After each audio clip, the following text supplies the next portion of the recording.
ప్రభుత్వ బంగ్లా నుంచి బయటకు వెళ్లాలంటూ కాంగ్రెస్ సీనియర్ నేత రాహుల్ గాంధీకి నోటీసులు ఉన్నాయి. పార్లమెంట్ సభ్యత్వం అనంతరం లోక్సభ హౌస్ కమిటీ ఈ నోటీసును జారీ చేసింది. అనర్హత వేటుపడ్డ కాంగ్రెస్ నేత రాహుల్ గాంధీ తన నివాసాన్ని ఖాళీ చేయాలని నోటీసులు జారీ అయ్యాయి. నెల రోజుల్లో రాహుల్ తన నివాసాన్ని ఖాళీ చేయాలని నోటీసుల్లో పేర్కొన్నారు. ఎంపీ సభ్యత్వం రద్దు కావడంతో ఆయనకు కొత్త చిక్కులు వచ్చి పడ్డాయి. రాహుల్ గాంధీ 12 తుగ్లక్ లేన్లోని ప్రభుత్వ బంగ్లాలో నివసిస్తున్నారు. ఏప్రిల్ 22 నాటికి రాహుల్ గాంధీ తన అధికారిక నివాసాన్ని ఖాళీ చేయాల్సి ఉంటుంది.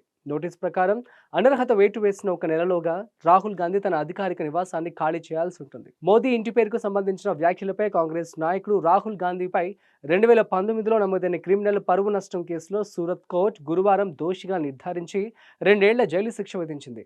ఆ తర్వాత శుక్రవారం రాహుల్ గాంధీ లోక్సభ సభ్యత్వానికి అనర్హత వేటు పడింది.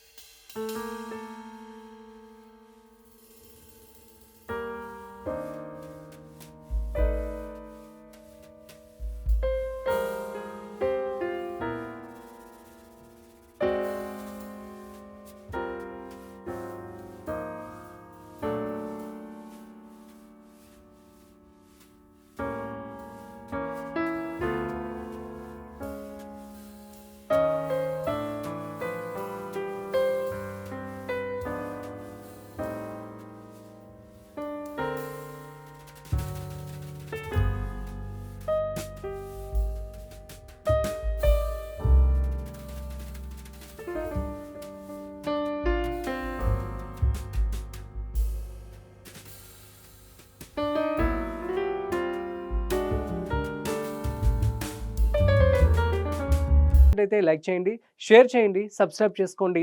Hit TV Telugu news. This is Raj signing off.